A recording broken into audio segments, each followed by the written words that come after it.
କାଲି ଯାଇଥିଲି କଟକ ସେଠି ଭିଡ଼ ପ୍ରବଳ କାଲି ଯାଇଥିଲି କଟକ ସେଠି ଭିଡ଼ ପ୍ରବଳ ଶସ୍ତାରେ ମିଳିଲା ଆଣିଛି ତୋ ପାଇଁ ଘୋଡ଼ାର ବାଳ ପାଦରେ ବାନ୍ଧିବୁ ଅଣ୍ଟାରେ ବାନ୍ଧିବୁ ଆଉ ଦୃଷ୍ଟି ହବୁ ମୁଁ ଆଉ କୁଆଡେ ଭାବିଥିଲି ହଁ ହେ ହରେ ରେ ରେ ରାମ ରାମ ରାମ ରାମ ନାଳ ଭାଇ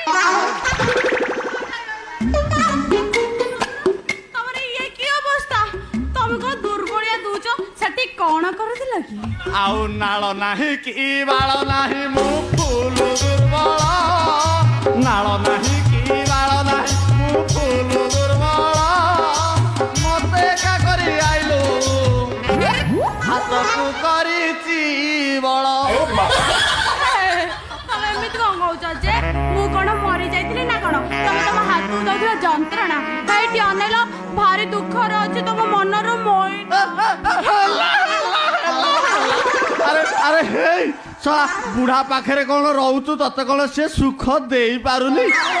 ଶଳା 6 ବର୍ଷ ହେଲା ତା ପାଖରେ ରହିଲୁଣି ଶଳା 6 ବର୍ଷରେ ଅଧ ଡଜନ ପିଲା ହବା କଥା ତମ ଘରେ କଣ ଆଜି ପର୍ଯ୍ୟନ୍ତ ଶବ୍ଦ ଶୁଭି କଣ କରିବି ସେ ଜଗଣିଆ ବୁଢା ଜମା ଖଟି ପାରୁନି ଖଟିବାକୁ ଚେଷ୍ଟା କରୁଛି ଜମା ଖଟି ପାରୁନି ଚୀନ ଜାପାନ ଇଂଲଣ୍ଡ ହଲାଣ୍ଡ ସଲାଣ୍ଡ ସବୁ ପ୍ରକାର ତେଲ ୟୁଜ କରି ସାରିଲାଣି ତଥାପି ଖଟି ପାରୁନି କଥା ତ ଏଇଠି ବୁଝା ପଡିଲା ଆଲୋ ଏ ଗେଲି ଶଳା ମଲା ସାପକୁ ଯେତେ ଡମ୍ବୁରୁ ବଜେଇ ଉଠେଇଲେ କଣ ସେ ଉଠିବ ଶଳା ବୁଢାର ପାଇପ୍ ଏକ୍ସପାୟର ହେଇଗଲାଣି ଗେଲି ତୁ ମତେ ଜାଗା ଦେଖା ମୁଁ ଏମିତି ପାଇପ୍ ପକେଇ ଟାଇଟ୍ କରିଦେବି ଶଳା ଥୋପ ଥୋପ ବାହାରୁଥିଲେ ଗପ ଗପ ହେଇ ବାହାରୁଛି ନା ନା ଯୋଉଠି ଦେଖେଇବ ସେଇଠି ଆଷ୍ଟ୍ରଲ କମ୍ପାନୀ ପାଇପ୍ ଖୁନ୍ଦି ଦେବି ଯେ ଶଳା ଥୋପ ଥୋପ ହେଇ ଗପ ଗପ ପାଣି ବାହାରୁଛି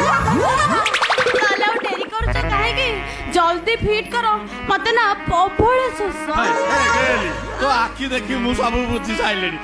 ତୁ ମୋ ମିଆଁ ଖଲିଫା ମୁଁ ତ ଜନି ସିଂ ଗେଲି ତୁ ନା ମତେ ସାହୁ ଭାଉଜ ଭଳି ଦେଖା ଯାଉଛୁ